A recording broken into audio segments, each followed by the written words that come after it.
I was wondering which differences we can consider in thinking to the European city town with this idea of identity, and a world with great megalopolis in which we have more presence of favelas, gated communities, and so having this double way, the poor and the people who suffer for poorness, and the gated community of rich people. So I think that what COVID blow up is more an amplification of this contrast that's maybe more visible in your big concentration, in which at this time lived more than 25% of people concentrated in urban structures, and we are going towards 70% in the next 20 years. Well, okay, if may I speak a bit about that? It's probably not the size of the problem. Well, it's part of the problem, but I think mostly the problem is in the inequality we've got, as you said, in our cities. And COVID made that pretty evident when you see the difference, for instance, inside our homes. When we went into lockdown, we were able to isolate from others, whilst other poorer, perhaps, communities were unable to do this. I mean, with 8 people living in 30 square meters, it's very hard to isolate. And in a sense, that makes evident also the importance of public space. No, in the wealthier areas of the cities, if you can go outside, you can go and exercise, you have enough space to be isolated or apart from each other. Whilst in the poorer areas, there is no such space. There is very little public space. For instance, as I said, the wealthier areas have a ratio of about 12 to 15 square meters of green space per inhabitant, while the poorest areas have just 1 or 2 meters of square meters of green areas. So that makes a very heavy contrast, no? And it makes evident that this difference, how the cities have evolved, it's very problematic indeed. Yes, I think that this is the very issues. That is the quality of spaces of life, and in the condition of very different kind of inhabitant spaces, of living spaces, we find the lifestyles of contemporary cities. And the lifestyle is something that just in the time before the COVID emergency was a problem, but was a problem for the uncommunicable disease. That is a kind of lifestyle that produced the uncommunicable disease. I think that in this moment I would like to share with you some pictures that is a kind of provoking the dialogue, that is only for speaking with you about some consideration of contemporary public space. If I can, in this moment, share. Can you look at these pictures?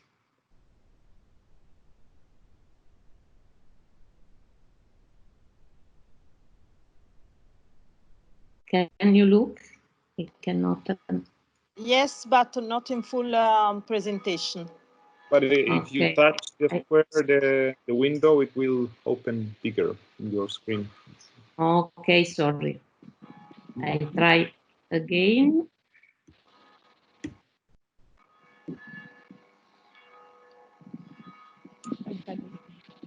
Il campanile. No? Si ascolta il campanile. Sono io, che sono a Venezia. Bello. Ok. Vi faccio da sottofondo. Okay. Can you look? Oh, this yes. is Sì, sì. Okay. Modalità tutto schermo. Ok. The abstract that Daniela and Marco sent us about this round table was about public space. How can the urban public space be a resource in an emergency situation? Well, this picture by Stefania Mangini is a kind of answer. That is, we have to find for future a new kind of proposal. This is something that has to postpone this necessity to find a circle around us and to find the social distances in this way. That is a kind of mathematic formula for the consideration of public space. And in this moment, I think that we have to rethink what was part of our studies about the condition, the determinants for a great place where we can live in a wellness and in a kind of shareable of our life with great lifestyles. Sorry, for the urban well-being, I think it is very important for the balance between quantity, possibility, and quality of public space. Opportunities for playing and personal expression in a simple configuration of space. To have porous borders, visual depths, transparency, permeability and vitality of the ground floors towards the shared open space, variation and articulation, choice and alternative paths and transport, proximity and sense of community. So I think that in this moment, the question about proximity and attachment is something that has to be a special attention from and by projects. And the condition of our connection from our rooms, it's something near similar to this Robert Dosneau composition about the tenants in a different rooms of a building. I think that is something also similar to our rooms, looking outside and making something that has establish the importance of public space for our houses. And it is not only a question to make detachment between some boxes, transparency boxes, but it is not the same question to share place, to share border. And so I think always Venice is a city and a landscape that is possible to interpret, to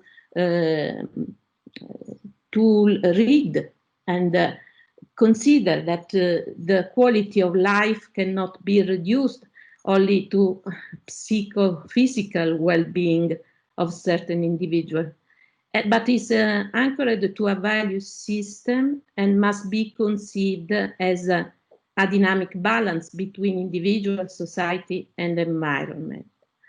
So I think that the design of the city and its shared space is measured by an increasingly conscious demand for the potential to integrate the different physical, phenomenal, ecological, and environmental dimensions with a quality that is synthesized in the form and structure of the city.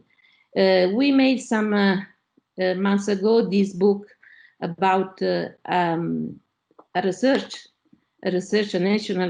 that was about the city as a care and the care of the city.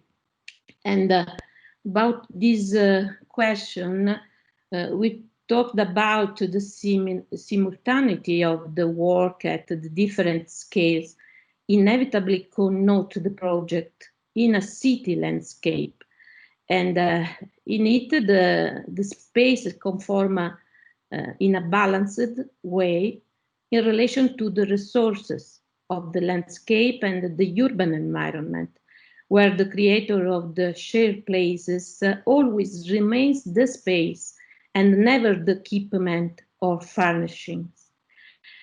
In this context, the project question itself on the ways of interpreting functions and the relationship to be translated into an architecture of urban space capable of taking care of those who live in the city landscape. As Bernardo Secchi points out in his book, La città del XX secolo, the city of the 20th century, a crucial theme for the interpretation and design of the city in the latter part of the last century is how it proposed to us not the imitation of its forms, but rather a new reflection on proximity and the right distance. It is also clear that the city of the 20th century has produced a trivialization of its spaces, which the elimination of the architectural devices in which the passage between places, different practices and design is presented, as well as with the cancellation of the deletion of those areas of mediation in between that had built the richness of the urban space of the ancient city. To that is added a further trivialization produced by the reduction of the road from the outcome of the building to a few simple materials, roadway, parking space, and sidewalk, which has confined it to a pure technical role of conferring accessibility, forgetting the diversity and variety of practices that can be invested. So the importance of vibrant streets, urban oases, lived threshold that are not only one thing, but public spaces with the flexibility of public spaces. So for this research that was about the care, we thought about the living the city landscape involves a new way of living the city, especially a new way of protecting and designing it, of organizing and shaping space according to adaptive morphologies, of taking care of it in the refined integration, not now unavoidable, of the multiple factors that drive human and environmental well-being. In May 2020, this was the shadow of the tower in San Marco place. And this is an architectonic experience, very important, but it was the city without people. And this was a kind of crucial experience in the consideration of this void in the margin and is in the university. So I try to give you this little introduction for asking you an opinion about this question, and if you are experiences about this kind of care. I am stopped. Margherita, thank you very much for the presentation. It was really interesting. I think that, of course, we have to think in a different way of public space. Our course right now, our workshop is called Public Spacing, how to earn more space in a very small or conflicted spaces in some cities, especially we're working in Venice. But related to our megalopolis, I can say that we are the experts in this roundtable of megalopolis, because Mexico City is one of the 5 biggest cities in the world. We are now working, I mean, what Alejandro was saying, that the difference is how we are dealing with this lockdown is the main difference, because I mean, the people who have a garden or big or nice house, because our differences, our social and economical differences in Latin America are stronger than in Europe, for example, is that the way we are experiencing the lockdown. But added to that, there's a big problem in our favelas and slums, in which there is an amazingly lack of public space. Nowadays, we're working in the poorest part of Mexico City. And we're doing 3 big projects related to public space. And of course, public space will help to recover the fabric, the social fabric of the community, and make community again. And it will be very good against crime and violence, creating some green areas and all that kind of stuff. But I think that we are very, very much gregarious beings. So and there's many layers in the public space, many layers that have to be attended, and not only the space itself. The way people relate to themselves, the way it's educated. So it's like a it has to have a multi-solution, not only the urbanistic or the architectural or the design solution, because we will tend to be together again once there's a vaccine. When the vaccine comes out, or the medicine, we will be back again, as we have been living the public space. Because I think if this pandemia, it's an accelerator to a very, very critical situation the whole planet is passing by, we still need to change paradigms.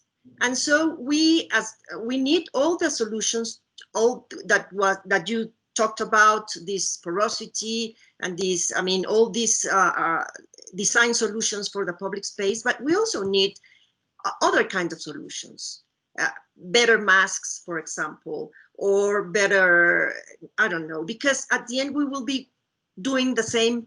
I mean, I'm very skeptic, and I always say that we are always talking, with this pandemic, we all are talking about, we are going to change right now, because I think there's a huge desire in the whole population to change, because things are not working. We have extreme poverty, we have injustice and inequality. We should stop working with not renewable energies, and the technological revolution is changing our way of our cosmovision. So I think that it's a huge problem, that we're gregarious, that our solutions in public space will help, but we need much more to be done.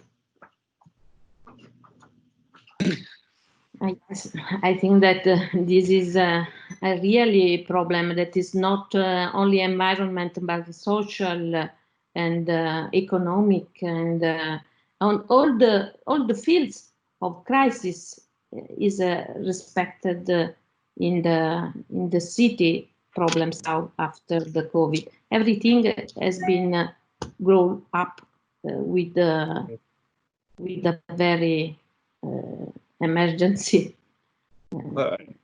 At least I think mostly in European cities, it's very easy to understand and to feel that public space and green space makes a city much better than one that has not this kind of spaces. I feel like already kind of preaching to the converted, okay? Because I mean, in Italy, you use the public space a lot.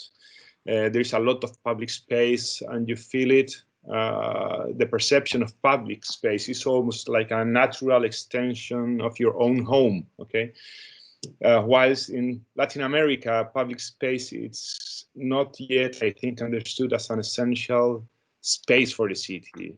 And perhaps rather than a resource, I would like to introduce the concept of landscape and public space, and especially green public space. That's why I say landscape as an infrastructure. Which is a concept that's being used since the 19th century by Frederick Olmsted, the designer of the Central Park in New York or the Emerald Necklace in Boston. He said that we need to understand landscape and public space as an essential infrastructure in our cities, as important as the sewage or electricity. Is something that not only allows for the restoration of damaged ecosystems, or for the absorption of rainwater, but more importantly, I think it's essential to improve the health and well-being of the people who lives in these cities, and not only the health like of our bodies, which is very easy to understand that with more green spaces, everything will be cleaner, healthier, and so on, but also a kind of to improve the social well-being and the health of the whole society, making it more cohesive, more related to each other, and so on. Yeah, I would like to say something about the infrastructure, like how public space could be also think as an infrastructure, because it's something else also that you had said, Margherita, is about the roads, in Chile as well, in Santiago, and I think in big cities, what is happening that the cities are growing so much that the only thing in infrastructure that we construct are roads and more roads and more roads. And la strada solo per il mobile, que es just for the cars, and not for a place to connect, this different public space.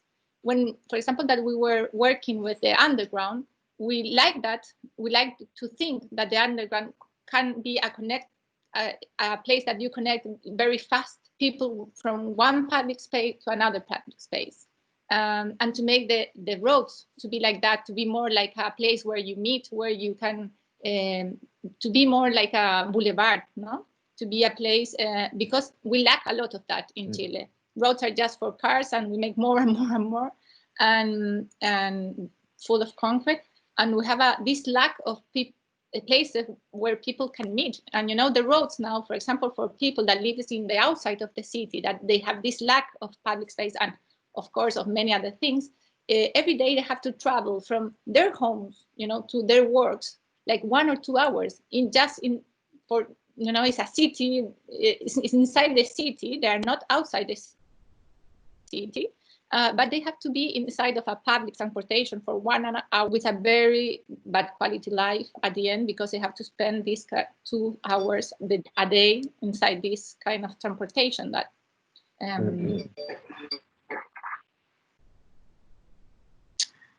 yeah, this is the very great difference. It is not only in dimension, but in the complexity of also in the urban structure, and so this complexity is not so only from a point of view, but in many aspects. I don't know if Roberta would like to add something about. Roberta, non ti sentiamo. Sorry. Microphone. What Alejandro was saying, I think it's interesting, this idea of the difference of public space in the sense that this big dimension, that is landscape of some of your public space that we have, of course, but in another scale, has something to do with two things. One is art. It's not by chance that the art, the land art or other kind of art, they are born in country that has so much space and wildness and landscape, and it's not was not born here in Europe. And the other thing is this strong relation between that is a theme we are working on in this wave, between human body and urban body. So we feel this idea of genius loci, of the locus, as a part of our identity, and this experience of seeing our city nude, completely naked, and in the pictures that Margherita saw, that everybody who had the possibility of taking this picture in Venice, it's like, I mean, to see architecture, city completely naked, because viene a parlare spagnolo. The public space, the city is made of a solid part that are the buildings, the structures, the stones, and is made of something ephemerous, that is life, the human, the small things that can appear and disappear. So to me, the city is a connection between these two parts, the long time city and the life of people that use the public spaces. So what it seems to me is that this perception, this relationship between the bodies, human bodies, among bodies, and is a sort of lack of the presence of the body. So at the same time, this is a reflection of a lack of the relationship with the urban body. So I think that there are also consequences on our psyche. So this caused a great stress.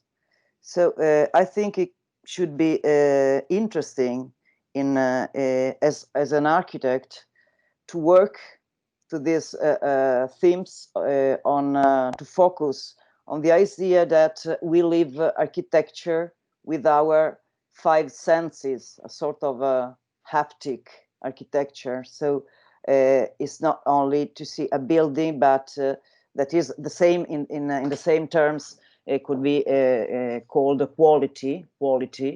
That is a building is made of a certain kind of materials that reflect the light in a certain way, that there are the shadow, the light, the colors, and maybe a tree or other things. So I think we should think about this idea of having again a relationship with the body of the city and all the public spaces. In our case, of course, this means to find new critical distances between among us. So the idea of we work on this idea of a critical distance as a distance, and we took as a metaphor of this critical distance this object that is the fender is there, fender in spagnolo non so come si dica, in italiano è parabordo, that is a thing made of rubber inflated with air that serve to separate two boats of a boat from we use between two boats, or to put a distance, but at the same time to create a relation between things. So I think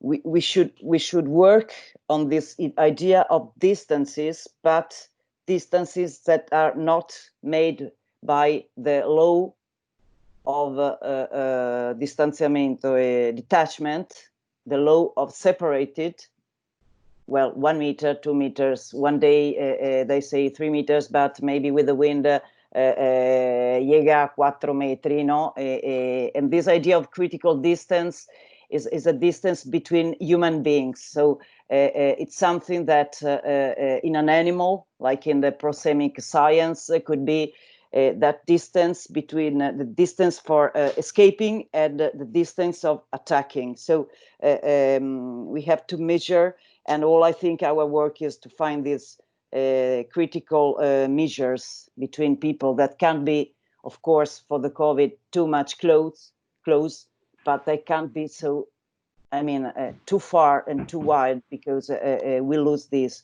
And I think that this sort of new virtual community that increased a lot, and that it's the I mean our unique possibility of working, but of staying together, has focused this great problem of understanding now the feeling of these measurements, because when you go down, you don't go in this time anyway with the same sense of freedom, or maybe in Venice, yes, because there are no tourists, so we feel free. But I mean, like, how much is that far from me? And this, I think, put a little bit confusion in the people. Mi sono persa. Okay. Okay, thank you, Roberta. I have a question also for Alejandro, Giulio, Lube, and all of you. I think that the problem is now also to understand how the architects of the city can do something for the city and the people who live it. I know that Giulio and Lube are working about the public space and the studies of public space in Mexico. That is a kind of great work, and a very great work. But what is your opinion about the new kind of space? We imagine an enlargement of public space, and this is only a part of the physical aspect. But to the friends of Beals Lyon, how do you think that a new kind of infrastructure may help this emergency? I think that something we have to propose about our capacity to look at the city, understand the problems of little, great megalopolis, but we have to understand better, but also to understand something that no one of us talked, have never been in connection. That is a city of emergencies for pandemic problem. Yeah. What kind of infrastructure do you think that we need? Okay. This is a very good question, Margherita. Thank you. That This question. is the most difficult. If Yes, but we have can answer. the please question. invite me to the W.A.Ve again, please. I think it's the most difficult exam. I think that talking about the future, and of course the future of the public space, I think that public space is, you know, is the space between architecture, among architecture. Okay, this is the free space. We are talking about this, and we are talking the most important part of the urban space, of course. So I think that talking about this, I think that we are very, very confident that we don't know anything about the future, because we have to wait and see the behavior of the people, which is the reaction, which are the distances that Roberta was talking about between people. I think it is very, very personal, and I think that we are in this point that we don't know anything about the future. So we can have some hypotheses. For example, talking about, you know, in general, we think like many times as architects, we think and we work with dimensions. So, for example, in our team now in the W.A.Ve, and also in the project that now we are working, that we have the opportunity to work in public spaces, that now we are working in two very big public spaces in Iztapalapa, that it is a very poor neighborhood in Mexico City. We are thinking that we need more square meters because of this distance, because of this new behavior that we are going to have in general. So, okay, we need more square meters. So we need some architectural resources that we can put these new square meters. Why? How? In which level? Can we have more levels in a traditional square, in a traditional piazza like El Zócalo de México or Piazza San Marco? Can we have some structures in second or third levels, thinking about the people, they are going to be the same amount, perhaps less because of all this death, but nothing too much, too many. So I think we have to think in these radical ways in order to have this kind of solutions. But just it. I don't have any more answers for this very big, very huge question. So, as an architect, as an urbanist that I am, how can I do? How can I help for this new public space? Just adding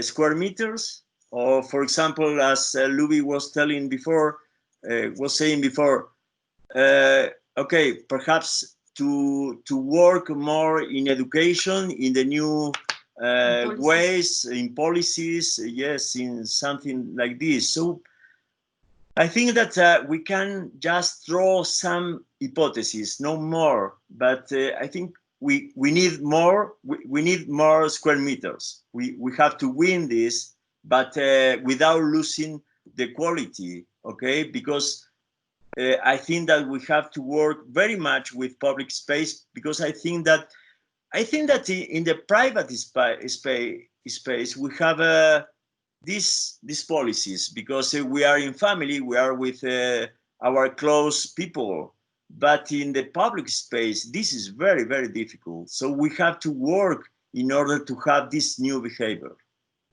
But yes, I agree completely with Julio, but I also think that every case is different, and the solutions and the ways of imagining this future public space must be different to every city. I'm just comparing a city like Venice, that it's a very special city. I mean, it's the only city that it's like that in the world.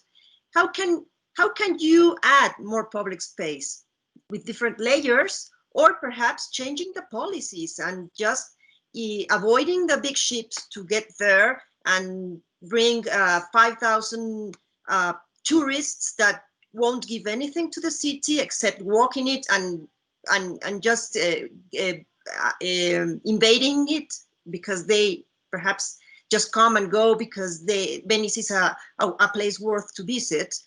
And in the contrary, in places like in Mexico City or other Mexican cities, we have the space to make more square meters for public space. That's the big difference. But what happens in our cities is that we have to, their new policies have to be installed in order to live the city in a different way. For example, in these very poor places, people don't use how to use a public space because they begin to appropriate it and they put their cars in it and they think it's their space. They don't respect it as a public space. When we have been working on those places, we have big fights with all the people because they think it's their space. They don't understand, there's not the civility to understand how public space should be lived. That's why I say that there's many layers that will help, not only the urbanistic or the architectural layer, the ones that are going to give solution to the new public space. It's sociologists, politicians, educators. I mean, they all have to work all together with architects and urbanists. I very agree. You said very important things, because I think we should invest. Not we, but the power should invest in education. Education means to understand what is public. Public is everybody and is not no one space. This is a very important matter. And the other thing for education, I add this. I think it's to educate to creativity, because creativity can help in the development of the human being, first of all. And what Julio said, that I think it's really important, is this idea of working, introducing a principle of instability, because we cannot know what is going to happen. So this idea of having a flexibility in designing the spaces, and in thinking that we don't know what is going to happen. So I think that we should do this. But Alejandro, you should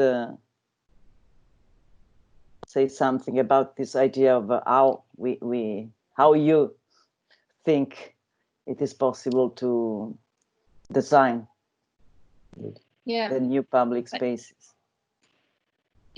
As Luby says, well, I think there is a huge difference between European cities and Latin American cities now. We always look like we would love to have the public space that you have there here. Yeah, but as Luby says, that I think that we have the similar problems here in Chile as well, and in many Latin American cities, that we have a lack of public space, but mostly a lack of public constructed. I prefer that public space that is made for that. And we have a lot of public space where people found each other, but they are not constructed. There are places that people approach to that places, like putting their things in, as says Luby as well. So of course, I think that is we have many other things to do than just architecture. We need education and many other things to change that. But I think, of course, that like architects, we can start like trying, to visualize, to make more visualization, of those good projects that make good public space. Because of course, You know, we were working in very little towns like Nankawa, for example, where they never had this public space. And when they asked us to make a building, it was a public building, not a public space. And we did a building and a public space. They were amazed, you know, they were like, they love it. And now there's a space that they use it a lot. So I think that before it wasn't there. People never know how to use that. But now that they have it, they use it a lot. So if we can have the chances to do it and the political, you know, things that, because here, for example, we need more competitions and things like that to make more public spaces, and politics need to understand that the city now, many of the problems that we are having now, because we are having a lot of social problems, are because of that, you know, the difference of how people live, this lack of education and places to meet. And I mean, it's education regarding the use of public space, no? Like, yes, and culture as well. It's very, I think, when you see that beautiful image you show us at the beginning of this Piazza San Marco, no? When you see the quality, for instance, of the materials in which all the paving are built. I mean, you build the paving, probably it's very normal for you, but for us, it's very rare now to find a piazza built out of marble. You know, it's somehow you can measure the quality of public space in regarding how you build them, like which materials you use. That gives a very strong statement. Okay, you use the best materials possible into the public space, which is something we don't find very often here in Latin America, at least. I think it's very easy to visualize that for that, like the difference, no? That's what I was saying at the beginning. Like it's very important to understand that public space, it's an essential component of infrastructure within our cities in order to make them livable, socially sustainable, and so on. Yes, but for that we need that not just architects know that. We need that all the people that live in the city, like politics and educators and many others, think the same, you know, because if not, it's very difficult to change that, mostly in Latin American cities. But in Venice, you see old buildings, old things. If you go in our peripheries, I think you find a bad quality in most of cases of a public space. It's probably like that. Yes, when people are not in the city, we have the architecture. However, we have a kind of architecture that is that of a monumental city. So the quality is evident. When there is no kind of quality, the city without people is a kind of very difficult void. Is a void that is quite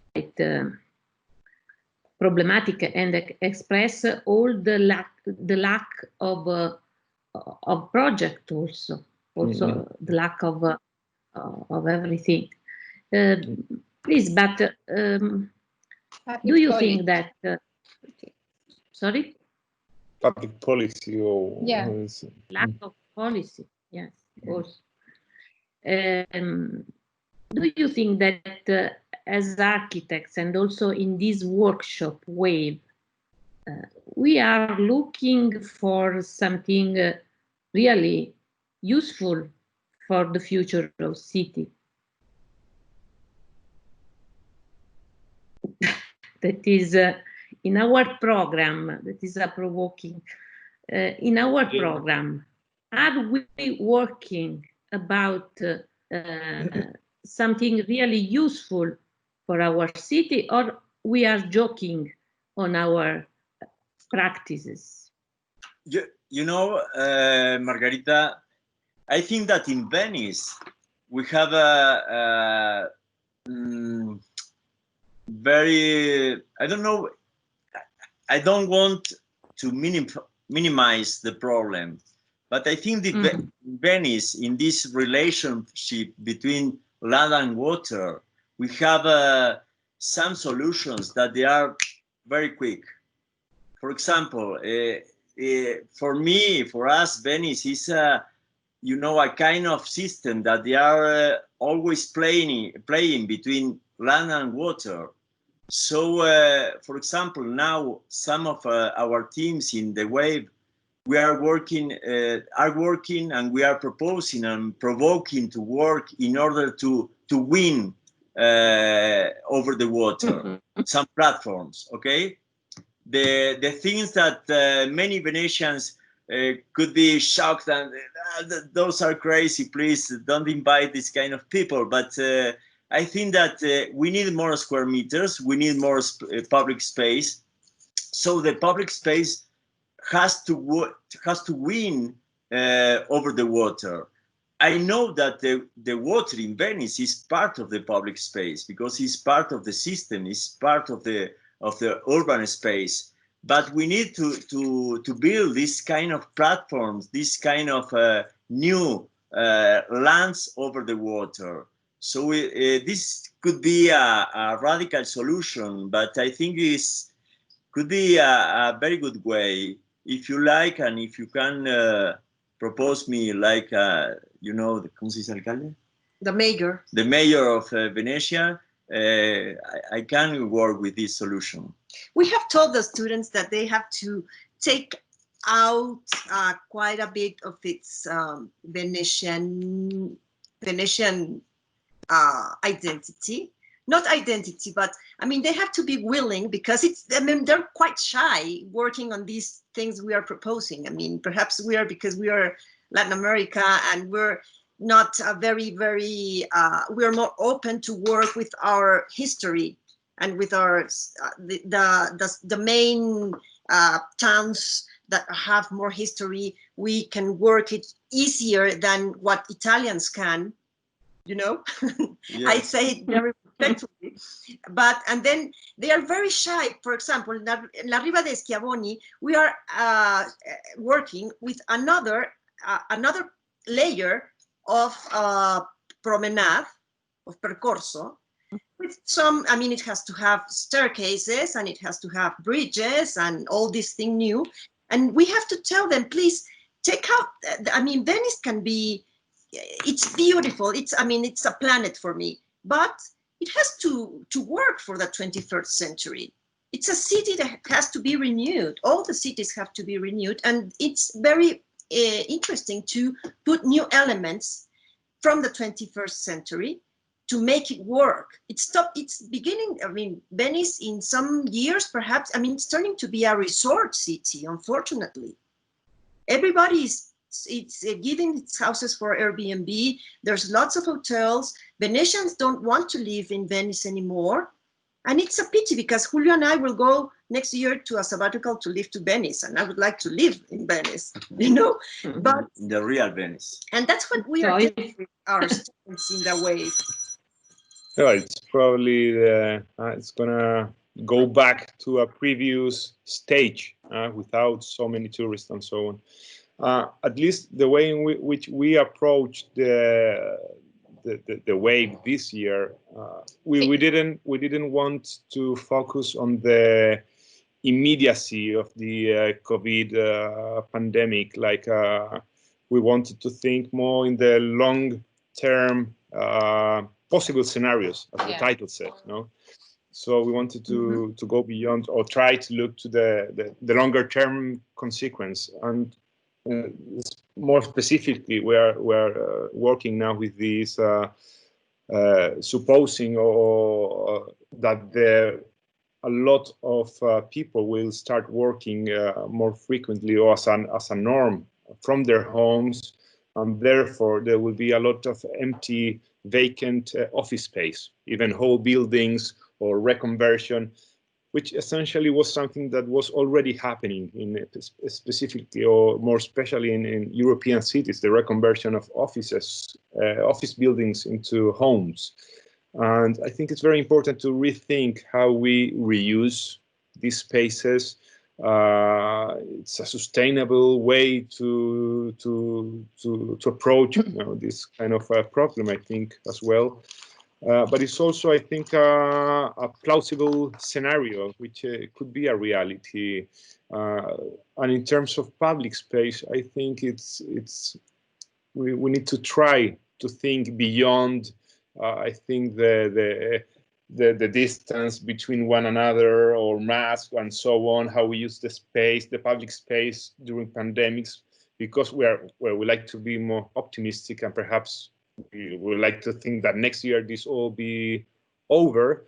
But I think what is important is this situation made everything more evident, and clearer, that the need of public space, the importance of public space, and how we miss the community, the communal life. We talked about that in the lecture we gave a few days ago. But it's we always live inside another sphere of public communal life. So we live in our houses, within our closer community, our families, then our neighborhoods, our towns, our cities, and so on. And as important than the space for public life within your house is the space for public life with this bigger community, this city where you live, and so on. Loreto? Yeah. No, it's almost the same, thinking on that, that the landscape and the lack of public space, the future, I think, thinking the future and this post-COVID scenario, we like to think the reuse, of the building, the reuse of the spaces that were empty now, the reuse of the factory buildings, for example, Margherita, and more in Latin America, do not extend more the cities, rebuild inside the city, densificate empty spaces, and bring the landscape again, inside the city, and leave the landscape as it used to be. Because what is happening mostly in Latin America, that the cities and everything is growing so fast, in Chile at least, that we are having more the urban sprawl. Yeah, it's like standing. We are lacking of landscape now, and people now is what we said in our workshop. Conference. Communal life. We miss you, but it's not just that communal life that we miss, that the piazza. We also miss the landscape as well. Here we cannot even go to the landscape. So I think it's something very important. Different scales of communal life and of public space, and we as architects, we need to think in all of them.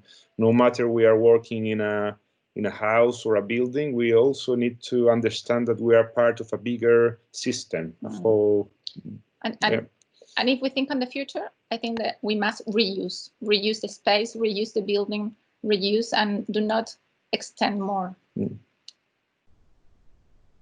That's okay, I agree. I think that the environmental and landscaping question inside the city as a kind of future for the project also. I think, Roberta, that the questions are always very interesting. So I think that in a way, this experience is also a kind of reconstruction of the memory of the city before. It is, we are talking a lot about the city of future. And so we are trying to find a new way, a new route, and also a new kind of thinking.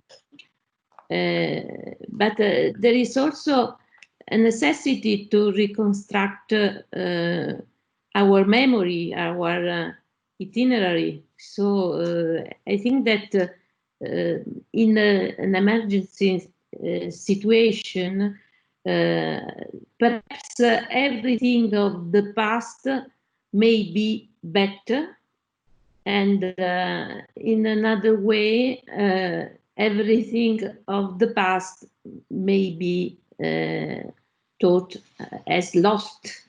But perhaps in a year after the solution, the medical solution of this pandemic, something may be the same, something is not more the same for the city. What do you think? And then I think that we can also close. What do you think about the memory of city of 21st century, the beginning of 21st century is part of our future?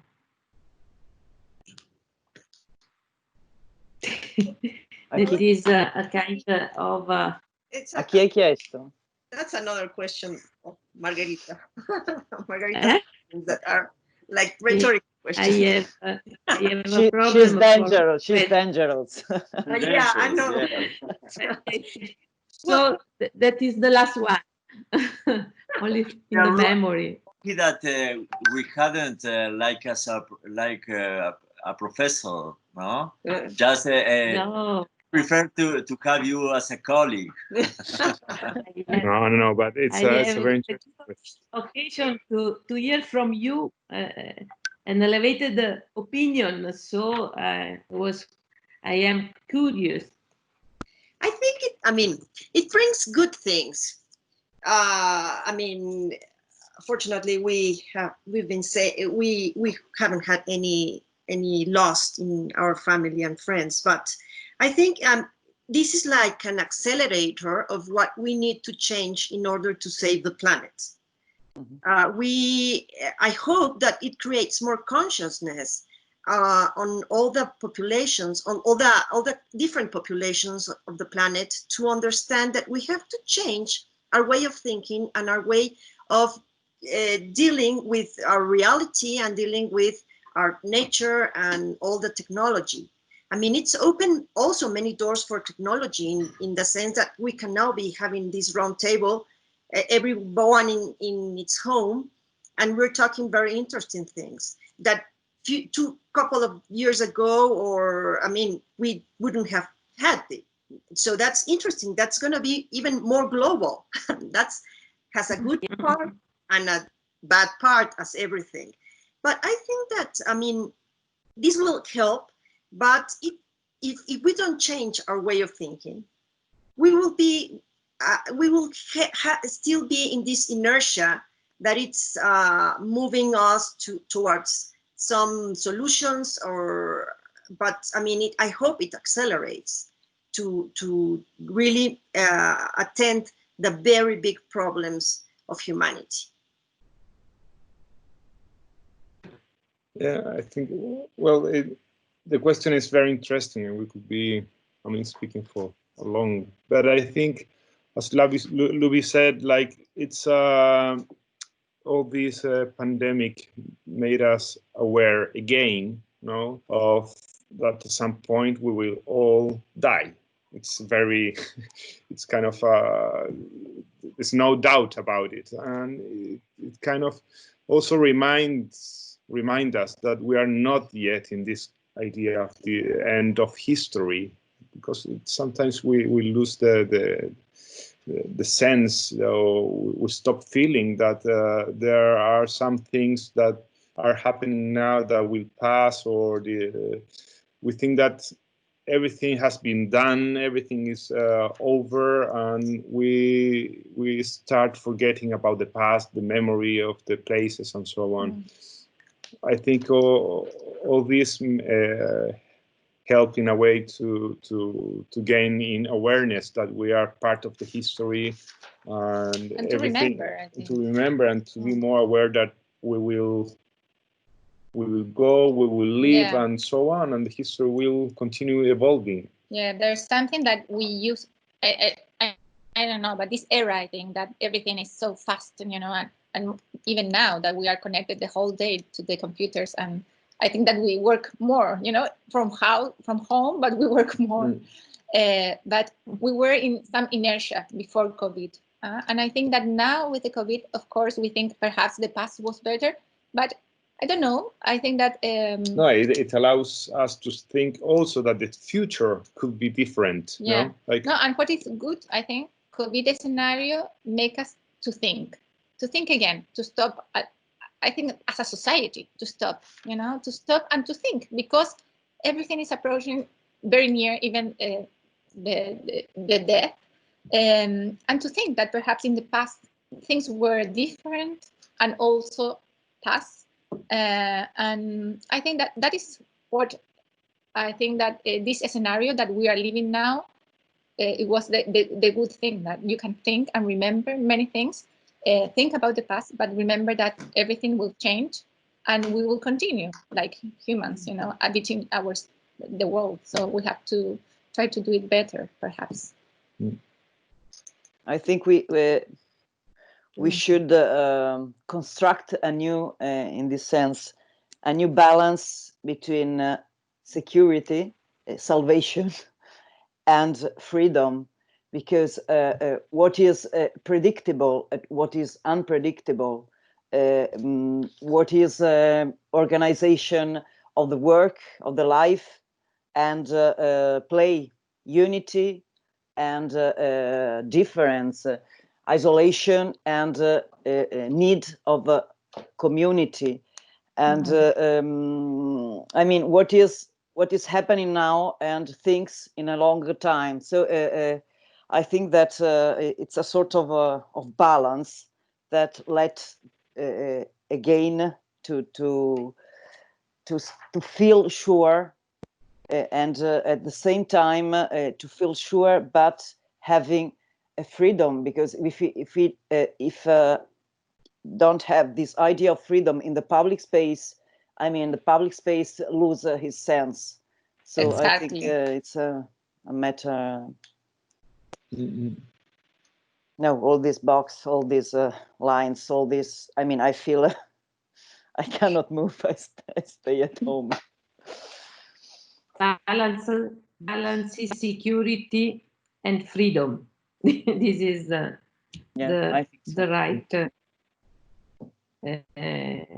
right synthesis. Oh. It's a compromise. Thank you. It's a good aspiration. It is. Yeah. Okay. I'm think curious that, to see the result of your the work you are doing in your workshop.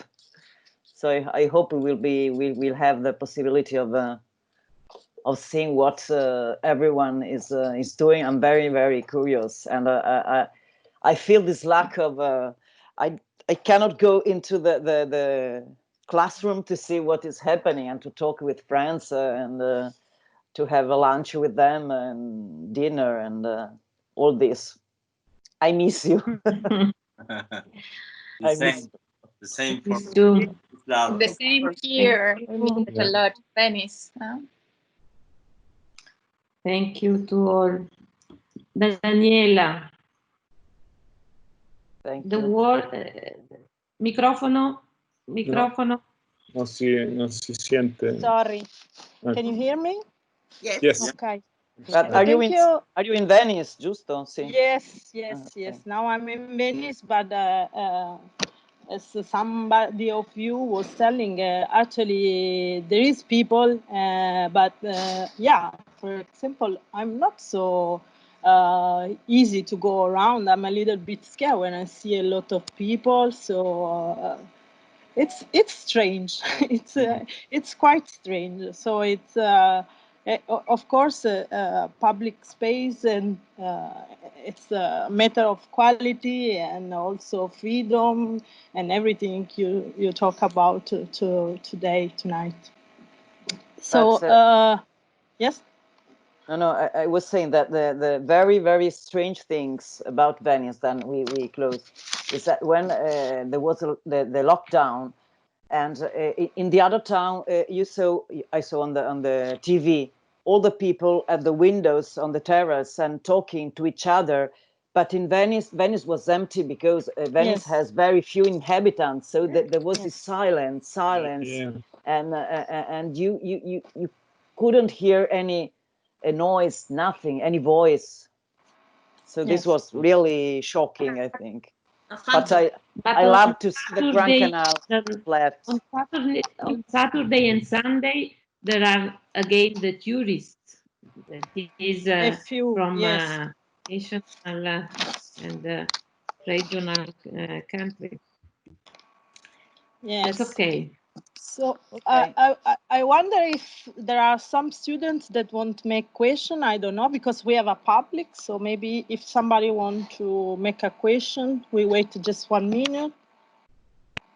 In the meantime, I had a question, but Professor Vanore already did. So No. yes, no, but I think I'm really happy what happening today. This evening to me was really interesting. I would like to say also amazing, because I think we did a kind of a small observatory of the world. So we had the story from the Latin American world and the story from Europe, and so it's a kind of a small observatory, because unluckily there are not other guests. Carla Wazaba had to be with us, but she's really sorry that she couldn't be. But she was really happy to participate to this discussion with us. But anyway, I mean, I think it was really interesting, and I would like to thank you all the discussants, because you answered really in a deep way to all the questions we brought in the abstract. So I think it's useful for the students, but also to me as an architect and as a young researcher. So thank you very much for this discussion. So Thank I don't you. know if there are Daniela. students are, I think they are maybe too tired. I think so. So, okay, so maybe we close. I don't know.